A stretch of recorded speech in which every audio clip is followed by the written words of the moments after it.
queridos, tudo bem? Ótima sexta-feira e temos pauta aqui, ritmo de off-season, hein? Tá friozinho em São Paulo hoje. Eu estou me sentindo em maio, do nada, em maio, pá! Frio, trocas acontecendo, mais uma troca, 2022, o ano da troca na NFL. Bom, essa era a pedra cantada, ainda pode ter o Brian Burns em Carolina. É o aniversário Carolina, ninguém fica parado, tem novidade todo dia e troca para todo lado, né? Basicamente, o Robbie Anderson já foi, McCaffrey também e talvez o Brian Burns, como eu falei, o defensor, o edge rusher, que é um jogador bastante subestimado. O San Francisco 49ers, estou usando essa camiseta aqui do Joe Montana também por conta disso, trocou pelo McCaffrey. Então a gente vai arredondar com vencedores e perdedores. Lembrando os termos da troca aqui, Carolina recebe uma segunda, uma terceira, uma quarta rodada no draft 2023 e uma quinta no draft 2024. São Francisco não tem escolha de primeira rodada no ano que vem, porque subiu para pegar o Trey Lance. São Francisco recebe o Christian McCaffrey, o running back. Vale lembrar, deixa eu só dar um gole no meu café aqui, senão vai ficar frio. Bom café. Pouca coisa aqui. Vale lembrar que os Panthers eles absorvem o dinheiro garantido do contrato do McCaffrey, então o São Francisco pode cortar o McCaffrey quando bem entender que não tem impacto na folha em termos de dinheiro preso. Daqui a pouco eu falo sobre isso. Vamos aos vencedores. Primeiro deles, o Jimmy Garoppolo. Eu tenho uma informação bem interessante que eu postei no meu Instagram também. O Garoppolo, quando o São Francisco corre pelo menos 25 vezes, que é uma marca alta na NFL hoje em dia, tem 20 vitórias e 6 derrotas desde 2019. Quando o São Francisco corre menos do que 25 vezes, ele tem 7 vitórias e 8 derrotas. O time foi bem mal correndo com a bola contra a Atlanta. O Garoppolo não foi o principal culpado da derrota, tá? Mas também não é como se tivesse talento para ajudar quando o time não corre bem com a bola. Contra os Falcons, menos de 4 jardas por carregado, o ataque não fluiu. Né? Basicamente ainda teve fumble e tal. Então, em meio a isso, o Garoppolo é o grande vencedor dessa troca. Não é nem o McCaffrey, nem o Lynch, nem o Shanahan, nem o torcedor dos 49ers. É o Jimmy Garoppolo, porque ele está em último ano de contrato, não pode receber a franchise tag ano que vem, vai ser free agent e vai ter um elenco de apoio de peso. McCaffrey, George Kittle, Deebo Samuel, Brandon Ayuk, essa galera saudável. É um excelente elenco de apoio. O futuro técnico de Carolina também, que a gente não sabe ainda quem vai ser, o Matt Rhule caiu, mas o futuro técnico agora tem um terreno nivelado para poder trabalhar. Porque você trabalhar com um contrato, como o contrato do McCaffrey, chegando no time, não é o ideal, né?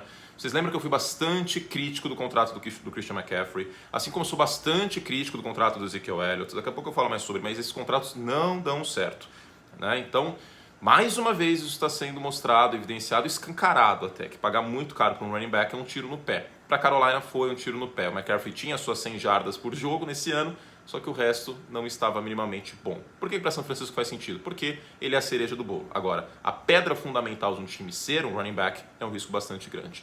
Então o futuro técnico dos Panthers vai ter muitas escolhas no draft no futuro, tem a troca do Robbie Anderson, tem essa questão também agora do McCaffrey, e vai poder trabalhar em paz, né, com um terreno nivelado e não tendo ali um prédio que ele vai ter que derrubar provavelmente depois. O torcedor dos 49ers no curto prazo é um vencedor também. Por quê? Tá feio de ver esse time jogar no ataque, né? Muitas partidas contra Denver foi assim, contra Atlanta foi assim.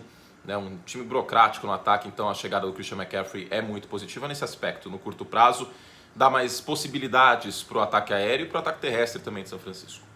Deebo Samuel é um vencedor. O Samuel passou de 6 carregadas em 10 ocasiões desde o início da temporada passada. Tá? 6 carregadas é um número bastante alto para um wide receiver. 6 carregadas correndo, né, com a bola.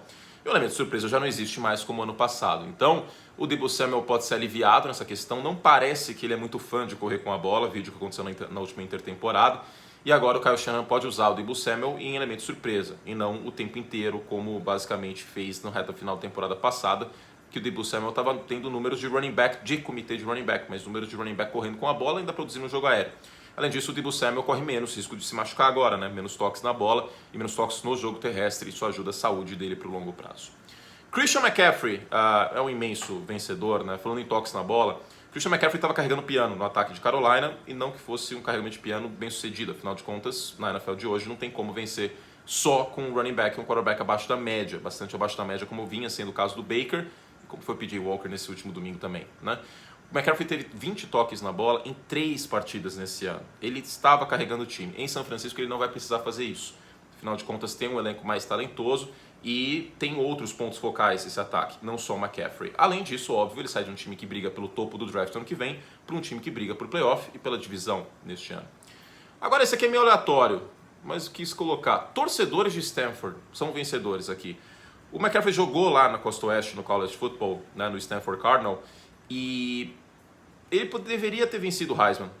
Deveria ter vencido o Heisman. Não venceu porque os jogos da Costa Oeste passam muito tarde na Costa Leste e o colégio eleitoral da Costa Leste é maior do Heisman. Muita gente até hoje, com certeza lá em Stanford, acha que o McCaffrey deveria ter vencido o Heisman, prêmio de jogador mais extraordinário do College Football. Não é MVP, é mais extraordinário. Naquele ano venceu o Derrick Henry, que também tinha seu mérito, claro. Mas, de qualquer forma, o McCaffrey volta agora para a Costa Oeste e Stanford, que fica na região de São Francisco, então o torcedor poderá matar a saudade. Seria o equivalente a, sei lá, eu ser trocado para EPTV, lá de Ribeirão Preto. Um beijo para todo mundo de Ribeirão, inclusive, saudades. Profundidade de talento, não que eu seja uma estrela que nem o McCaffrey, só que eu estou em São Paulo e eu voltaria para onde eu fiz o college, pelo amor de Deus. Pelo amor de Deus. O time tem várias escolhas agora no draft, né? E 2 escolhas a mais no dia 2, né? Uma escolha de segunda e uma terceira, que são de São Francisco. Vai ser no final, provavelmente, da segunda e terceira rodada, mas são escolhas que podem ser usadas em profundidade de talento, podem até escolher um running back nessa segunda ou terceira rodada. É o ideal, inclusive, em termos de gestão de draft. Então, mais um vencedor é a profundidade de talento dos 49ers. Para terminar, os vencedores, o Trey Lance, que volta ano que vem, e o McCaffrey deve estar no time ainda, então é mais um alvo para ele, assim como o Garoppolo neste ano. E a estabilidade de emprego do Kyle Shanahan, head coach, e do John Lynch, general manager, porque, pelo menos no curto prazo, porque sem jogo terrestre esse time poderia correr o risco de implodir nesse ano em meio às lesões da defesa também. Jogou muito mal contra Atlanta. O Elijah Mitchell só volta em novembro, desculpa. Só em novembro, de acordo com o Kyle Shanahan. Então, em meio a isso, dá uma certa estabilidade. Eles pensaram no emprego deles também, óbvio, né? Vamos aos perdedores? Bom, o primeiro deles é o contrato gigantesco para running back. Nomeie um running back com um contrato muito alto e todos eles deram errado. Todos. Absolutamente todos. Todd Gurley, Devonta Freeman. O Ezekiel Elliott ganha 15 milhões, que são 15 vezes mais do que o Tony Pollard, para dividir carregadas com ele. E agora, o Christian McCaffrey. Provado por A mais B, de novo, que pagar muito caro no running back não é uma boa ideia. Então, esses contratos eu espero que fique mais escancarado que já está para os times da NFL, que não vale a pena. Agora, um perdedor que eu fico triste. Vou até dar um gole de café aqui. O nosso Nerdola. O que tem a ver Miami na história? Porque o nosso Nerdola era o desenhista, o Walt Disney do jogo terrestre de São Francisco até ano passado. Imaginem o nosso Nerdola, Mike McDaniel, desenhando corridas para Christian McCaffrey e Deebo Samuel. Ia ser uma coisa maravilhosa, mas não teremos isso, porque ele está em Miami. Mas graças a Deus o Tua volta no domingo e poderemos voltar a elogiar o nosso Nerdola em breve. O torcedor dos Panthers no curto prazo também é um perdedor, né? Mais ou menos que nem tomar vacina no curtíssimo prazo, né? Que dói aquela agulhada, o braço fica doendo um dia, mas a sua imunidade fica boa no médio e longo prazo. Vacine-se. Todas as vacinas, inclusive. E você que é pai e mãe, pelo amor de Deus, vacine seu filho, porque está caindo a taxa de vacinação no Brasil. Mas eu não vou entrar no mérito, senão eu vou ficar irritado. Que eu tava falando, assim, torcedor dos Panthers no curto prazo. É aquela agulhadinha que dói, você perdeu seu ídolo, o melhor jogador do time, mas para o médio e longo prazo é melhor que seja assim. Eu acho que o futuro de Carolina tem um terreno a ser construído de novo e com o McCaffrey nesse contrato não ia ajudar em nada no futuro de Carolina. Os 49ers no longo prazo podem ser um perdedor. No longo prazo. Se ganhar o Super Bowl, ninguém vai lembrar disso, né? Mas no longo prazo, porque basicamente no ano que vem o time só tem a primeira escolha no final do dia 2, que deve ser escolha compensatória, tá? Tem vários jogadores saindo também, o Davis deve fazer um texto lá no Pro Football, que devem gerar escolhas compensatórias para o time no futuro próximo. Por exemplo, o Jimmy Garoppolo, por exemplo, o Mac McClinch. De qualquer forma, primeira e segunda rodada São Francisco já não tem ano que vem e não tem a sua escolha de terceira rodada. As escolhas compensatórias começam no final da terceira rodada. Pode ficar difícil fazer uma renovação nesse time. Né? A sorte que vem acertando com algumas escolhas aqui, por exemplo, o Deebo Samuel foi uma boa escolha, o Brandon Ayuk, o Talanoa Hufanga também não foi uma escolha alta de draft. Então, de qualquer forma, tem esse porém. Aliás, um grande perdedor aqui, a imprensa de São Francisco, meus colegas que estive lá em 2019, no mês de abril. Porque não vai ter o que falar sobre o San Francisco 49ers em abril, o time tem a primeira escolha no final do dia 2 no draft, não tem o que fazer. Né? Basicamente, eles vão ter que cobrir o San Francisco Giants, que vai estar começando a temporada do beisebol, e o Golden State Warriors. Mas cobrir o Golden State Warriors é bacana, e eu acho que cobrir os Giants também, porque o estádio é bonito, fica na beira ali do mar e tal, da Baía de São Francisco. Uma baía é considerado mar, ou as pessoas falam baía? Acho que é mar, né? Porque tem água salgada. Tipo a Baía de Guanabara, as pessoas olham assim e falam, mar. Sim, né? Sim. Elijah Mitchell é um perdedor aqui. É um bom jogador, é um bom encaixe nesse sistema de bloqueios em zona do Kyle Shanahan, mas ele machuca muito, né? O segundo ano dele já machucou 2 vezes, machucou ano passado, machucou agora, volta em novembro e perde espaço, obviamente, com a chegada do Christian McCaffrey. A NFC West, especialmente o Los Angeles Rams, porque o jogo terrestre de Los Angeles está fragilizado, esse é o tipo de movimentação que os Rams adorariam fazer, embora acho que a quantidade de escolhas tenha sido um pouco alta, né? Daqui a pouco eu falo mais sobre isso também.